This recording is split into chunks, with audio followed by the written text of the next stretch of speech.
साथियों प्रणाम। आप सभी का स्वागत है हमारे सनातनी धार्मिक चैनल जय करीला धाम पर। हम इस वीडियो में अर्जुन के दिव्य अस्त्रों के बारे में जानेंगे कि अर्जुन के पास इतने दिव्य बाण कहां से आए थे। हमें ग्रंथ बताते हैं कि जब कौरवों ने राजा विराट की नगरी पर युद्ध के लिए चढ़ाई की थी, तब पांडव वहां पर अपना अज्ञातवास काट रहे थे और वहीं पर कौरव सेना के साथ अर्जुन का भीषण युद्ध होता है। उस समय अर्जुन युद्ध में अकेले रहते हैं और कौरव सेना की कोई गिनती नहीं थी, लेकिन अर्जुन ने अपने एक ही बाण से संपूर्ण योद्धाओं और सेनाओं को मूर्छित कर दिया था। तो वह बाण अर्जुन को किसने दिए थे? और जब महाभारत जैसा महायुद्ध हुआ, तब उनके पास इतने शक्तिशाली बाण कहां से आए जो केवल अर्जुन के पास थे? बताया जाता है कि अर्जुन के पास ऐसे ऐसे बाण थे जो अकेले ही कौरव सेना से युद्ध कर सकते थे। तो साथियों, आज की वीडियो में हम अर्जुन के दिव्य अस्त्रों के बारे में जानेंगे। तो मेरा आपसे निवेदन है कि वीडियो को अंत तक पूरा जरूर देखिए।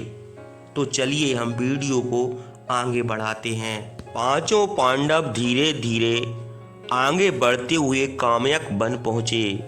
वे लोग वहीं कुटिया बनाकर रहने लगे। भीम और द्रौपदी अपमान की आग में जल रहे थे। दोनों ने मिलकर कौरवों पर हमला करने तथा उनसे बदला लेने के लिए युधिष्ठिर को मनाने की बहुत कोशिश की, परंतु युधिष्ठिर नहीं माने। उन्होंने कहा कि उन्हें पहले खेल की शर्त पूरी करना चाहिए और अपना वनवास संपन्न करना चाहिए।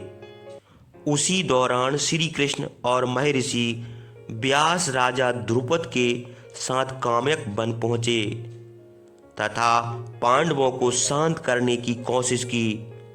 फिर महर्षि व्यास ने अर्जुन को इंद्रकील पर्वत पर जाने की सलाह दी। तब अर्जुन इंद्रकील पर्वत पर जा पहुंचे। वहां उन्हें एक ऋषि मिले, जिन्होंने उनसे अपने हथियार छोड़ने के लिए कहा, परंतु उन्होंने ऋषि की बात नहीं मानी। तब ऋषि अपने वास्तविक रूप में आ गए। वे इंद्रदेव थे। उन्होंने अर्जुन से दिव्य अस्त्र प्राप्त करने को कहा। अर्जुन जाह्नवी नदी के तट पर शिवलिंग बनाकर विधिवत पूजा अर्चना करते हुए तप में लीन हो गए।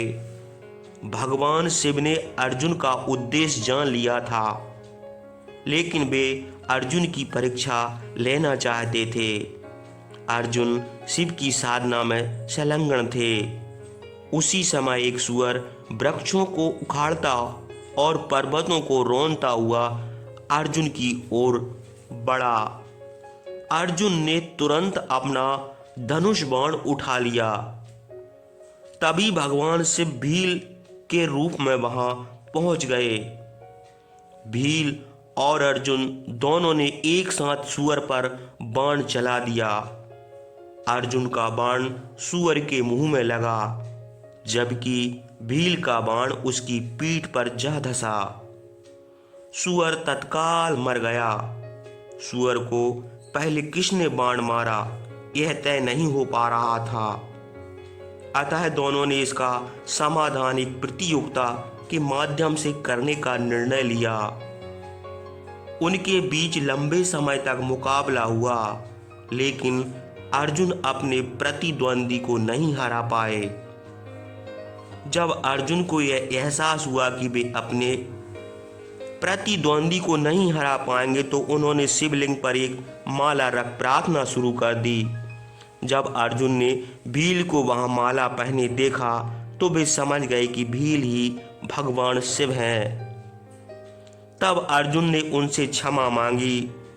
अर्जुन की भक्ति से प्रसन्न होकर भगवान शिव ने उन्हें पाशुपात अस्त्र दिया। फिर वे अर्जुन को भक्ति और ज्ञान का उपदेश देकर अंतर्ध्यान हो गए। भगवान शिव से आशीर्वाद लेकर अर्जुन आगे बढ़े। तभी उन्हें रास्ते में इंद्र के सारथी मातिल रथ लेकर प्रतीक्षा करते दिखाई दिए। वे रथ पर सवार होकर अमरावती चले गए। वहां पहुंचने पर सभी देवताओं ने अर्जुन का स्वागत किया। अर्जुन ने उनके प्रति आभार प्रकट किया। वहां रहते हुए वे सभी का विनम्रता पूर्वक मान सम्मान करते थे। इससे प्रसन्न होकर सभी देवताओं ने उन्हें विशेष दिव्य अस्त्र की शिक्षा दी। देवताओं द्वारा दी गई शिक्षा और अस्त्र शस्त्रों का अभ्यास करने से अर्जुन पूर्णतः पारंगत हो गए। तब इंद्रदेव ने अर्जुन से असुरों का संहार करने के लिए कहा। उन्होंने इंद्रदेव की आज्ञा का पालन किया। अर्जुन की भक्ति से प्रसन्न होकर इंद्रदेव ने अपना दिव्य अस्त्र वज्र प्रदान किया। तब अर्जुन देवताओं के लिए भी अजय हो गए थे। मनुष्यों की तो बात ही क्या थी। फिर वहां रहते हुए अर्जुन ने चित्रसेन नामक गंधर्व से संगीत और वाद्य यंत्र की कला तथा नृत्य सीखा।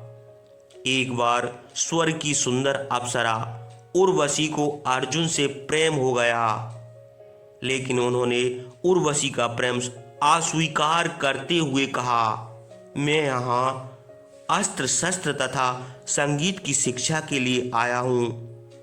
विद्यार्थी का धर्म भोग नहीं हो सकता, अतः आप मुझे क्षमा करें। तत्पश्चात अर्जुन ने उर्वशी को वहां सम्मान दिया जो वे अपनी मां को देते थे। इससे उर्वशी इतनी क्रोधित हुई कि उसने अर्जुन को नपुंसक होने का शाप दे दिया। बाद में उर्वशी को अपने क्रोध भरे शब्दों पर पछतावा हुआ। उसने शाप को संशोधित करते हुए कहा कि यह शाप केवल 1 वर्ष के लिए प्रभावी होगा और अर्जुन जब भी चाहेंगे तभी से शुरू कर सकते हैं। अर्जुन ने उसके शाप को सहर्ष स्वीकार कर लिया और पृथ्वी लोक वापस चले गए।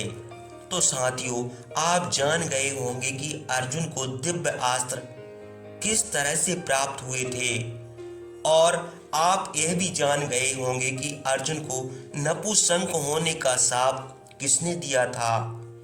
तो आपको हमारी प्रस्तुति अच्छी लगी हो तो इसे लाइक एवं शेयर करना ना भूलें और हमारे चैनल को भी सब्सक्राइब कर दें। तो साथियों, आप सभी को हमारी चैनल की टीम की तरफ से हार्दिक हार्दिक अभिनंदन, स्वागत। जय श्री कृष्णा, जय जय श्री कृष्णा।